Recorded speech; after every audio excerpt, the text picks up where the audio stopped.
Hello students, welcome. Function चल रहा था अपना, इसका नेक्स्ट है इवन ऑड फंक्शन। देखिएगा बेटा, इवन ऑड फंक्शन का क्वेश्चन है वो एनडीए में जनरली एक या दो क्वेश्चन हमेशा पूछे जाते हैं। आप देखेंगे प्रीवियस ईयर के पेपर से उठा के हर साल छोड़ के या फिर कंटिन्यू में इवन ऑड का क्वेश्चन पूछा गया है। एक्चुअल में इवन ऑड का कॉन्सेप्ट क्या है, देखो। First of all upon even function की बात करते हैं। इवन फंक्शन, इवन जनरली अपन जानते हैं इवन जिसकी पावर 2, 4, 6, 8 होती है। बट यहाँ पे इवन का कॉन्सेप्ट क्या है। सपोज एक फंक्शन डिफाइन है एफ एक्स, कोई फंक्शन है f x equal to y. Okay, आप यहाँ पे पुट करते हैं, मान लीजिए let x equal to minus x. x की जगह आप माइनस एक्स रखते हैं तो f of minus x equal to भी क्या हो गया, y।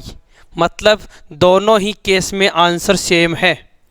x की जगह आप मैंने माइनस एक्स रिप्लेस किया, फंक्शन में कोई फ़र्क नहीं पड़ा।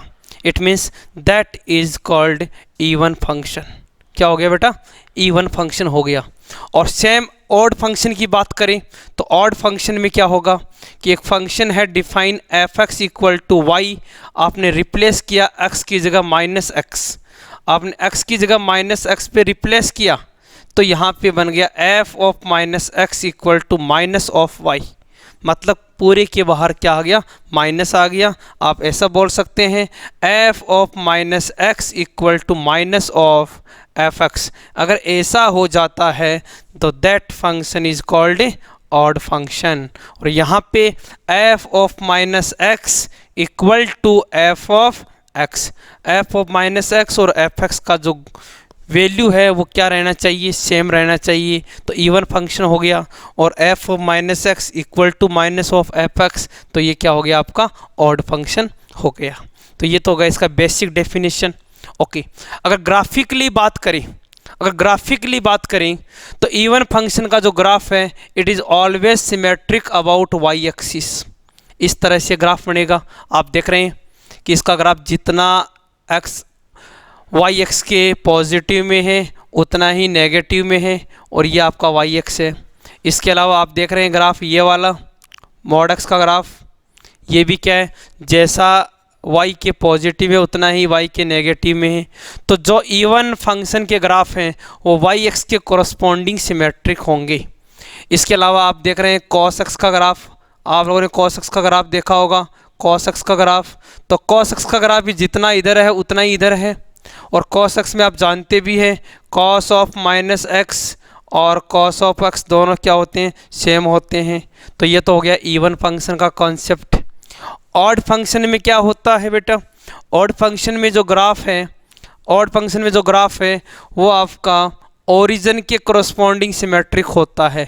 ओरिजिन के कोरस्पॉन्डिंग मतलब इधर बन रहा है तो इधर बन रहा है, फर्स्ट में बन रहा है तो सेकंड में बन रहा है। तो ओरिजिन के कोरस्पॉन्डिंग जो सिमेट्रिक होंगे वो ऑड में आएंगे, और जो वाई एक्स के कोरस्पॉन्डिंग सिमेट्रिक होंगे वो इवन में आएंगे। ये ग्राफ हो गया। इसके अलावा आप देख लीजिए ये वाला ग्राफ हो गया y इक्वल टू एक्स का ग्राफ, जिसको अपन आइडेंटिटी फंक्शन बोलते हैं। इसके अलावा साइन एक्स का ग्राफ देखिएगा, साइन एक्स का ग्राफ ऐसे बनता है, इधर इधर बन जाएगा। तो ओरिजिन के कोरस्पॉन्डिंग, ओरिजिन के इधर और इधर दोनों में क्या है, अलग अलग है कि नहीं है। इसका मतलब ये आपके सारे के सारे किसके हो गए, ऑड फंक्शन हो गए। और एक छोटा सा एग्जाम्पल लेके अपन और अच्छे से समझते हैं, देखिएगा। जैसे मान लीजिए इसका क्वेश्चन आता है कि ये इवन है या ऑड है, तो आपको क्या करना है, अगर ग्राफ पता है तो ग्राफ से चेक कर लेंगे, और ग्राफ नहीं पता तो आप x की जगह माइनस एक्स रख के चेक कर लेंगे। जैसे मान लीजिए क्वेश्चन आ गया कि y equal to x square sine x, बताइए इवन है या ऑड है। F x equal to x square sine x even है या ऑड है। तो आप फर्स्ट ऑफ ऑल क्या करेंगे, replace x equal to minus x, तो एफ ऑफ माइनस एक्स रखेंगे तो ये बन गया माइनस एक्स का होल स्क्वायर।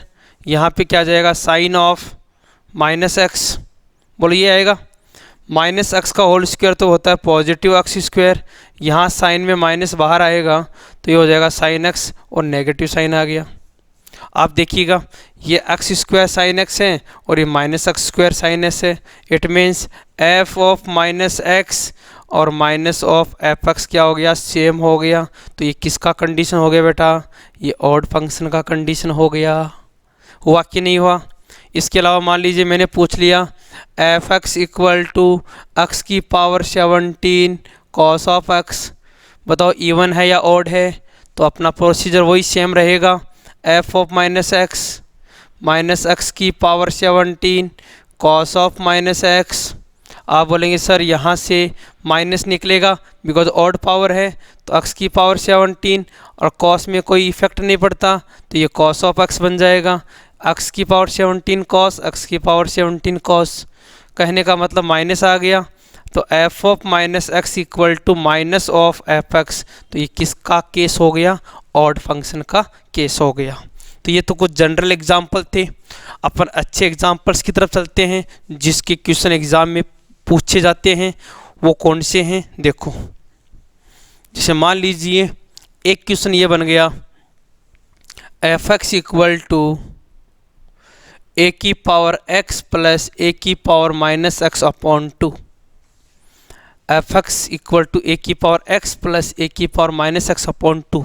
बताइए इवन है या ऑड है। आप बोलेंगे ठीक है, चेक करते हैं। एक्स की जगह माइनस एक्स रखा तो ये बन गया ए की पावर माइनस एक्स, ये बन गया प्लस ए की पावर प्लस एक्स अपॉन 2। बोलो दोनों सेम है कि नहीं है। अरे प्लस रखने से कोई इफेक्ट नहीं पड़ा, मतलब f of minus x equal to f of x, तो ये क्या हो गया आपका, इवन फंक्शन हो गया। ओके, यही क्वेश्चन अगर ऐसे होता f of x equal to a की पावर एक्स माइनस ए की पावर माइनस एक्स अपॉन 2, अब क्या करते भाई, तो आप वही procedure F of minus x, तो ये बन गया ए की पावर माइनस एक्स, ये बन गया ए की power plus x upon 2। Same बनाने के लिए अपन क्या करेंगे, माइनस कॉमन लेंगे। माइनस कॉमन लेते ये तो हो गया पॉजिटिव का, ये हो गया नेगेटिव का अपॉन 2। बताइए ध्यान से दोनों सेम है कि नहीं है। माइनस का साइन बाहर है तो ये आप बोलेंगे that is odd function. Okay, अच्छा कई बार क्या होता है बेटा, एक्स की जगह माइनस एक्स रखने के बाद फंक्शन ही चेंज हो जाता है, फंक्शन ही चेंज हो जाता है। उस फंक्शन को अपन बोलेंगे it is neither even nor odd. जैसे सपोज दैट एक क्वेश्चन आ गया f x equal to x की पावर 3 प्लस एक्स स्क्वायर, ठीक है। अब आप चेक करते हैं एक्स की जगह माइनस एक्स, तो माइनस एक्स की पावर 3 प्लस माइनस एक्स की पावर 2, तो ये हो गया माइनस एक्स की पावर 3 प्लस एक्स स्क्वायर। देखो सेम है क्या, सेम नहीं है। मान लो बाय द वे अपन माइनस कॉमन भी लेते हैं, माइनस कॉमन भी या तो ये बन गया एक्स स्क्वायर, तो क्या सेम है क्या, नहीं है। तो ये जो फंक्शन है ना तो इवन आ रहा है ना ऑड आ रहा है, it means that is called neither even nor odd. ये फंक्शन ना तो इवन है और ना ही ऑड है। ओके, एक एग्जांपल लूँगा जो एग्ज़ाम में पूछा हुआ है, पिछली बार एनडी में पूछा हुआ था। क्या क्वेश्चन था देखो, क्वेश्चन था f x equal to log x plus under root of 1 plus x square, log x plus under root of 1 plus x square. बताइए दैट इज इवन और ऑड, ये इवन है या ऑड है या नाइदर इवन नॉर ऑड, इस type का question था। आप बोलेंगे ठीक है, प्रोसीजर तो अपना वही रहेगा, एक्स की जगह माइनस एक्स, तो लॉग ऑफ ये हो गया minus x under root of 1 plus minus x का होल स्क्वायर, ये तो एज इट इज रहा, कोई दिक्कत नहीं है।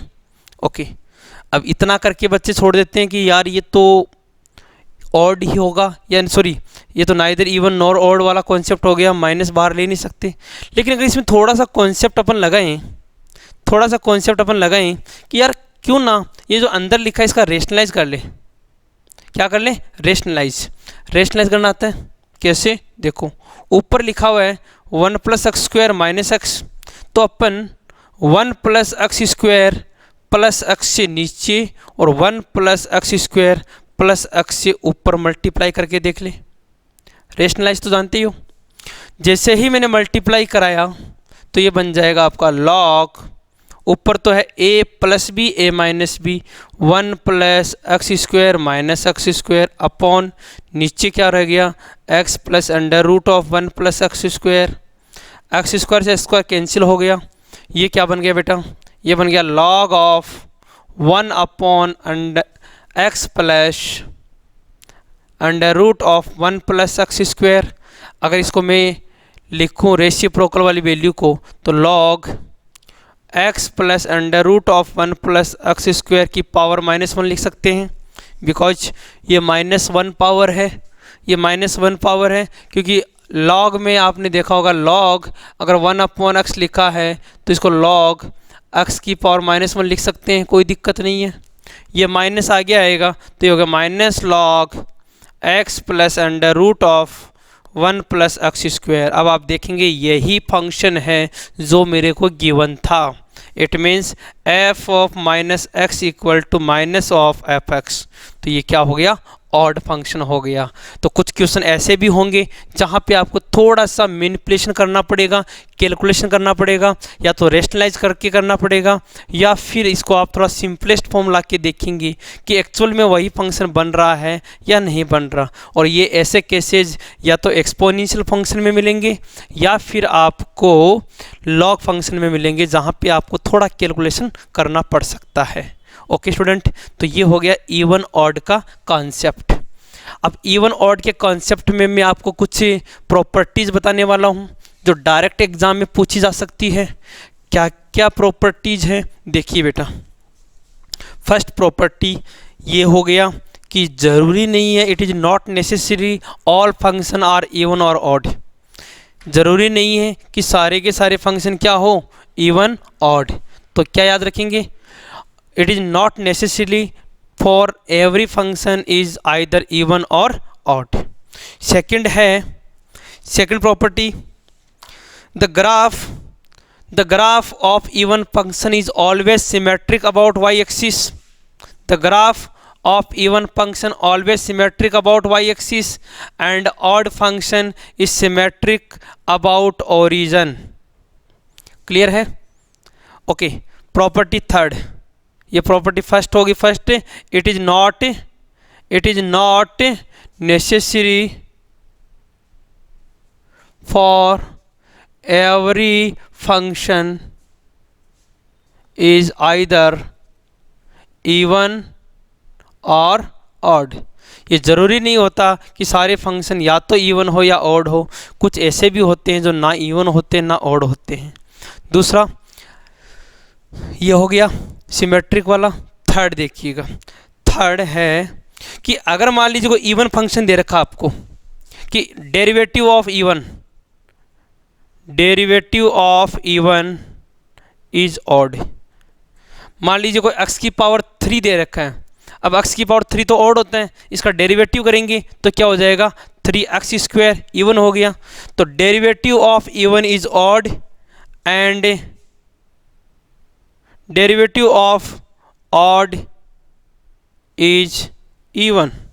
इवन फंक्शन का डेरिवेटिव ऑड होता है और ऑड फंक्शन का डेरिवेटिव इवन होता है।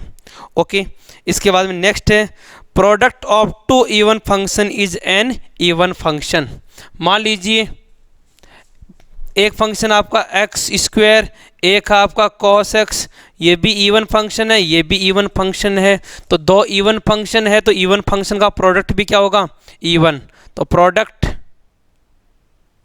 Of two even function is even. दो इवन फंक्शन का प्रोडक्ट भी क्या होता है बेटा, इवन होता है।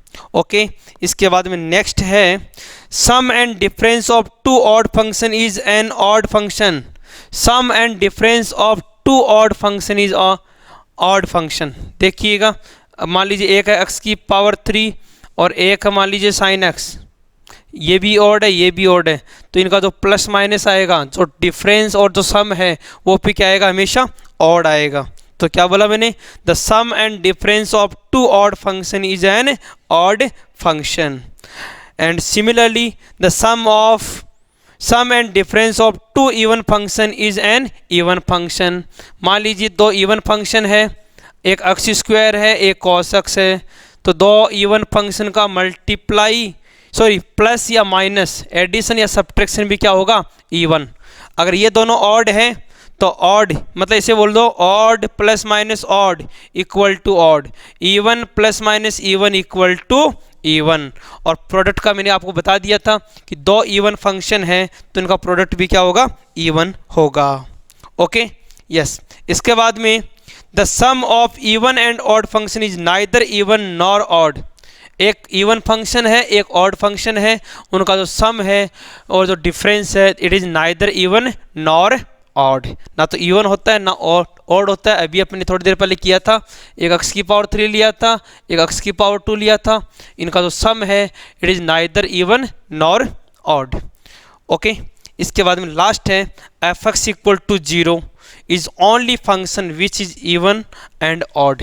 एक फंक्शन है f x equal to 0, f x equal to 0, ये फंक्शन इवन भी है एंड ऑड भी है, इसको दोनों में काउंट करते हैं। ओके बेटा, तो ये इवन ऑड का कॉन्सेप्ट हो गया और इसकी कुछ रिलेटेड प्रॉपर्टीज हो गई। इसके बाद में अपन करते हैं नेक्स्ट पीरियोडिक फंक्शन। देखिएगा क्या है पीरियोडिक फंक्शन। वैसे तो मैंने थोड़ी इसी चर्चा ग्राफ के अंदर कर दी, लेकिन फिर भी मैं आपको थोड़ा सा एक्सप्लेन कर देता हूँ पीरियोडिक फंक्शन। देखिए बेटा, पिछली साल जो एग्ज़ाम हुआ था उसमें पीरियोडिक फंक्शन के 3 क्वेश्चन आए थे, बहुत इंपॉर्टेंट है।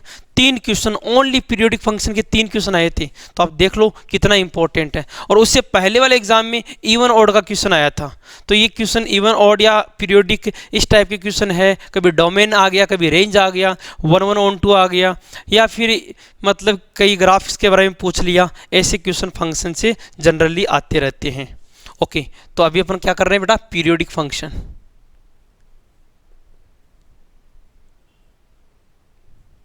पीरियोडिक फंक्शन का मतलब क्या होता है, नाम पता है पीरियोडिक, इसका मतलब है कि एक फिक्स इंटरवल के बाद, एक निश्चित टाइम के बाद, फिक्स इंटरवल के बाद function as it is repeat हो।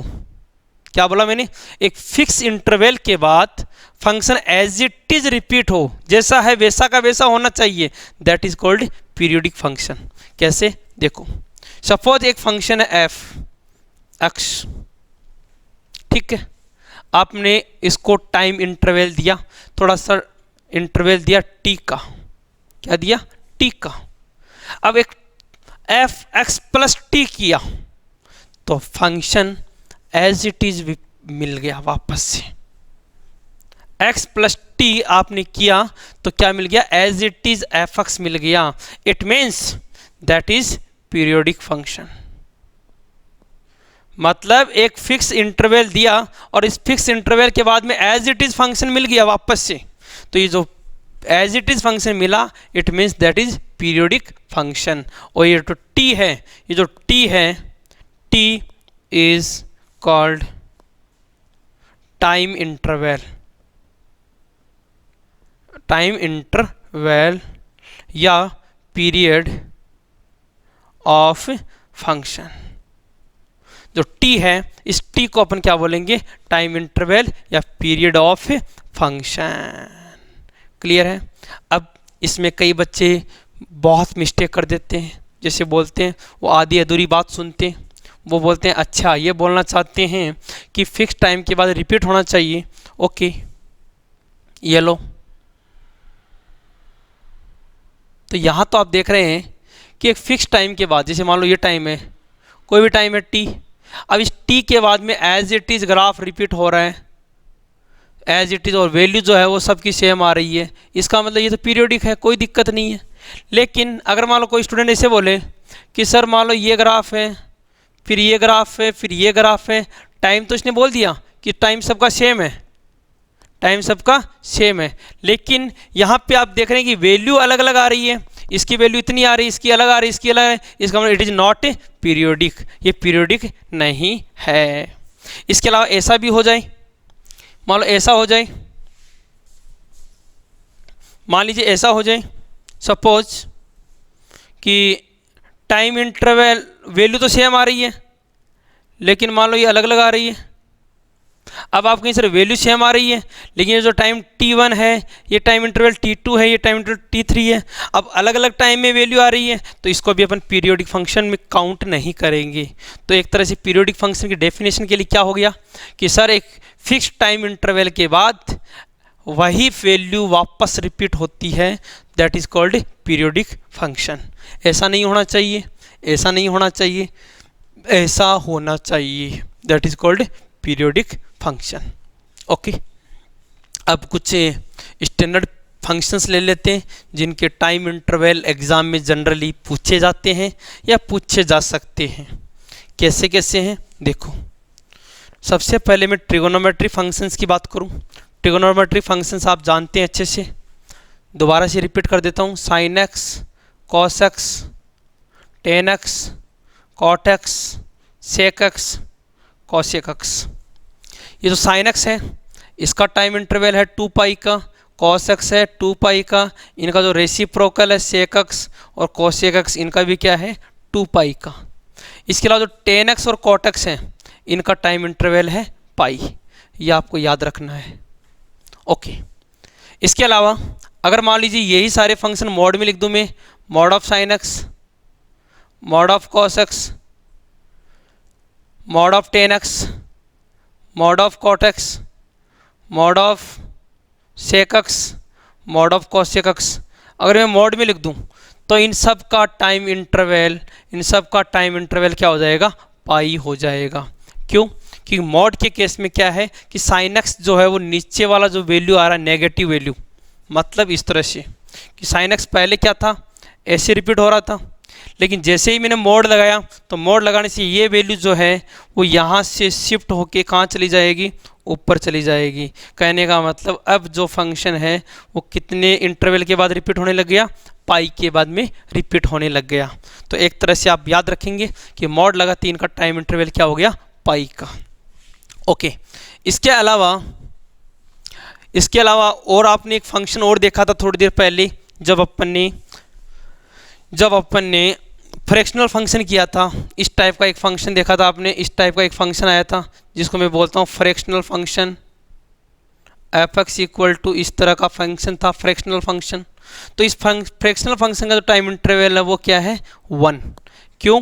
क्योंकि ये हर 1 यूनिट के बाद में as it is function repeat हो रहा है। तो ये हो गया आपका, क्या हो गया आपका पीरियोडिक फंक्शन, और इसका टाइम इंटरवल कितना है 1। ओके, इसके अलावा अब इसमें कुछ चेंजेज आते हैं। अब चेंजेज क्या आते हैं और किस तरह से करते हैं देखो। एग्जाम में जो क्वेश्चन आया था वो क्या था देखो। क्वेश्चन ये था कि मान लीजिए सपोज लेट, मैं कुछ प्रॉपर्टी लिखा देता हूं। एक फंक्शन है एफ एक्स, एक फंक्शन है एफ एक्स और इसका टाइम इंटरवल दिया मान लीजिए टी। अगर मैं इस एफ एक्स में कुछ प्लस कर देता हूं तो इसका टाइम इंटरवल क्या होगा मैं आपको बताता हूँ टी होगा, कोई फर्क नहीं पड़ेगा।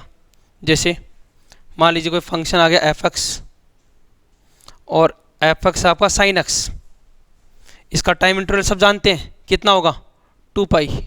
अगर मान लीजिए मैं ऐसे कर दूँ साइन एक्स प्लस का 90, साइन एक्स प्लस का 90, तो अभी इसका टाइम इंटरवल क्या रहेगा 2 पाई रहेगा। मान लीजिए मैं ऐसा कर दूं साइन एक्स प्लस का 180, तो अभी टाइम इंटरवल क्या रहेगा 2 पाई रहेगा, कोई चेंज नहीं होगा। इसके अलावा अगर मैं माइनस भी कर दूं, मान लीजिए साइन एक्स माइनस 90 कर दिया, तो अभी टाइम इंटरवल क्या रहेगा 2 पाई रहेगा, कोई चेंज नहीं आएगा। कहने का मतलब x में अगर आप प्लस माइनस करेंगे तो फंक्शन जो है वो यहाँ से इधर शिफ्ट हो जाएगा या इधर शिफ्ट हो जाएगा, लेकिन जो इंटरवल है वो इंटरवल हमेशा सेम रहेगा। मतलब जैसे मैं यहाँ खड़ा हूँ तो भी मेरी हाइट यहीं रहेगी और अगर मैं इधर शिफ्ट हो गया तो भी यहीं रहेगी। मतलब मेरा जो टाइम इंटरवल है वो हमेशा इसी के बीच में रहेगा। तो प्लस माइनस करने से कोई चेंजेज नहीं आएगा। ओके, ये हो गया पहली प्रॉपर्टी। सेकंड देखिएगा बेटा। सेकंड, मान लीजिए अगर कोई फंक्शन एफ एक्स है और इसका टाइम इंटरवल टी है। आप इसको कांस्टेंट से मल्टीप्लाई कराना चाहते हैं, किसी कांस्टेंट से मल्टीप्लाई किया, तो आपको बता दें कांस्टेंट से मल्टीप्लाई करते टाइम इंटरवल भी उस कांस्टेंट से डिवाइड हो जाएगा। अगर आपने मल्टीप्लाई किया तो टाइम इंटरवल उससे क्या होगा, डिवाइड हो जाएगा। कैसे, देखो सपोज एफ एक्स है और इसका टाइम इंटरवल साइन एक्स, इसका टाइम इंटरवल कितना है 2 पाई। अगर आप मल्टीप्लाई कराना चाहते हैं इसको एफ एक्स को साइन 3 से और साइन 3x का निकालना चाहते हैं तो आपका आंसर क्या हो जाएगा 2 पाई अपॉन 3। मतलब आपने 3 से मल्टीप्लाई किया तो 2 पाई अपॉन 3 हो गया। मान लीजिए आपने f x equal to sine 100x से मल्टीप्लाई किया तो आपका टाइम इंटरवल क्या हो जाएगा 2 पाई बाई 100। कहने का मतलब कांस्टेंट से मल्टीप्लाई किया तो टाइम इंटरवल उतना ही डिवाइड हो जाएगा, मतलब रिड्यूस हो जाएगा। कैसे हो जाएगा, देखो मैं ग्राफ से समझा देता हूँ आपको ये बात। ग्राफ से कैसे, देखो जैसे बेटा पहले क्या था कि सपोज साइन एक्स का ग्राफ ये था, ये 0 था, ये पाई था, ये तो था बेटा। आप x की जगह मान लो 0 डिग्री रखते तो 0 आ जाता। इसके बाद मान लो पाई बाय 2 रखते तो पाई बाय 2 पे 1 आंसर आ रहा था। लेकिन अब क्या है, अब सिचुएशन चेंज हो गई, साइन 2x हो गया। अब साइन 2x में आपने 0 रखा तो चलो 0 हो गया, लेकिन अब जैसे ही आप यहाँ पे पाई बाई 4 रखोगे x की जगह पे तो x की जगह पाई बाय 4 पे क्या बन जाएगा, पाई बाय 2 बन जाएगा। तो जैसे आपने पाई बाय 4 रखा तो अब ये क्या बन जाएगा पाई बाय 2, तो ये जो वैल्यू है वो यहीं पे 1 हो जाएगी। और मान लो आपने पाई बाय 2 रखा तो पाई बाय 2 रखते ये क्या बन जाएगा पाई, तो ये पाई यहीं बन जाएगा। कहने का मतलब ये जो ग्राफ था वो यहीं पे रिड्यूस होगी, इतना सा हो जाएगा। तो जैसे जैसे आप मल्टीप्लाई करेंगे तो ग्राफ क्या होगा, धीरे धीरे रिड्यूस होता जाएगा। तो रिड्यूस होगा तो टाइम इंटरवल भी धीरे धीरे क्या होगा, रिड्यूस होता जाएगा। जैसे जैसे आप मल्टीप्लाई करेंगे ये साइन एक्स का ग्राफ ऐसे ही रिड्यूस होगा, इस तरह से रिड्यूस होता जाएगा। Okay, yes. थर्ड कॉन्सेप्ट है कि अगर मान लीजिए आपने डिवाइड किया किससे, एफ एक्स बाई के से, तो टाइम इंटरवल, यहाँ टाइम इंटरवल टी था, यहाँ पे क्या होगा के से मल्टीप्लाई हो जाएगा। मतलब मल्टीप्लाई किया तो डिवाइड हो गया और डिवाइड किया तो मल्टीप्लाई हो जाएगा। कैसे, देखो साइन एक्स का टाइम इंटरवल कितना है 2 पाई। अगर साइन एक्स बाई 3 का निकालना चाहते हैं तो आप बोलेंगे 2 पाई को मल्टीप्लाई कर दो 3 से, मतलब 6 पाई। आपने 3 से डिवाइड किया तो टाइम इंटरवल जो टी था वो क्या हो गया, मल्टीप्लाई हो गया। ओके, तो प्रॉपर्टी कितनी होगी, ये थर्ड प्रॉपर्टी हो गई। फोर्थ प्रॉपर्टी देखिए बेटा, प्रॉपर्टी फोर्थ ये है कि अगर एफ एक्स का टाइम इंटरवल टी है तो 1 अपॉन एफ एक्स का क्या होगा, 1 अपॉन एक्स का भी टी होगा, कोई चेंज नहीं आएगा। जैसे साइन एक्स का 2 पाई है तो 1 upon sine x cosec x का भी क्या होगा 2 पाई होगा, कोई फर्क नहीं पड़ेगा, एज इट इज रहेगा। ये आपकी प्रॉपर्टी फोर्थ हो गई। फिफ्थ, मान लीजिए एक फंक्शन एफ एक्स है, दूसरा फंक्शन जी एक्स है, दोनों प्लस माइनस में। इसका टाइम इंटरवल t1 है, इसका टाइम इंटरवल t2 है। तो बताइए एफ एक्स जी एक्स का पूरे का टाइम इंटरवल क्या आएगा। तो आप बोलेंगे सर टाइम इंटरवल ऑफ, मान लीजिए मैं इसको एच एक्स बोल देता हूँ, H x, time interval of h x is LCM of T1, T2। T1 और T2 दोनों का LCM जो आएगा, दोनों का LCM जो आएगा वही आपका आंसर आएगा। मतलब एक साइन, मान लो एक का टाइम इंटरवल आ रहा पाई बाई 4, दूसरे का आ रहा मान लो पाई बाई 6, तो आपको क्या करना है, दोनों का LCM लेना है। तो एफ एक्स का पाई बाई 4 है, जी एक्स का पाई बाई 6 है। तो अगर आपको एच एक्स का पूछे, एच एक्स का, तो एच एक्स का टाइम इंटरवल क्या आएगा, LCM ऑफ π/4 π/6। दोबारा समझ लीजिएगा अगर क्लियर नहीं है। मान लीजिए ऐसे बोले कि सर यही क्वेश्चन आया था एनडीए में, जो मैं अभी बता रहा हूँ, यही क्वेश्चन आया था एनडीए में अभी जो मैं करवा रहा हूँ, ध्यान दीजिएगा कि function given h x equal to f x plus minus g x if time interval of f x is मान लो π/4 एंड जी एक्स इज π/6, तो what is h x, what is time interval of h x. तो इसका π/4 इसका π/6 H x का क्या होगा, तो मैं बोलूँगा एलसीएम ऑफ π/4 π/6, तो इसका एलसीएम आ गया पाई। क्या आ गया एलसीएम? पाई। ये है 45, ये हुआ 30, सॉरी पाई नहीं, एलसीएम ऑफ पाई अपॉन 4 और 6 का HCF दैट इज 2, तो एलसीएम क्या आ गया π/2। तो π/4 और π/6 का एलसीएम आ गया π/2, तो आपका आंसर हो गया π/2। एलसीएम तो आता है बेटा, अरे एलसीएम तो आता है या एलसीएम ही नहीं आता? देखो बता दूं, बहुत कन्फ्यूजन रहती है इसमें भी बच्चे। जैसे मान लो कोई मेरे को पूछे 1/2 और 1/3 का एलसीएम क्या होगा, तो 1/2 1/3 का एलसीएम जानते हो? याद रखना, जब भी इस तरह का एलसीएम पूछे तो ऊपर वालों का एलसीएम 1 और 1 का एलसीएम 1 और 2 और 3 का HCF क्या HCF, तो 2 और 3 का HCF क्या होता है 1, तो आंसर क्या आएगा 1। 1/2 और 1/3 का एलसीएम कितना आएगा 1। ये थोड़ा सा ध्यान रखना बेटा, ठीक है। तो ये आपका कॉन्सेप्ट हो गया बेटा, कौन कौन सा, पीरियोडिक का और इवन ऑड का, ठीक है। थैंक यू अभी के लिए, जय हिंद जय भारत।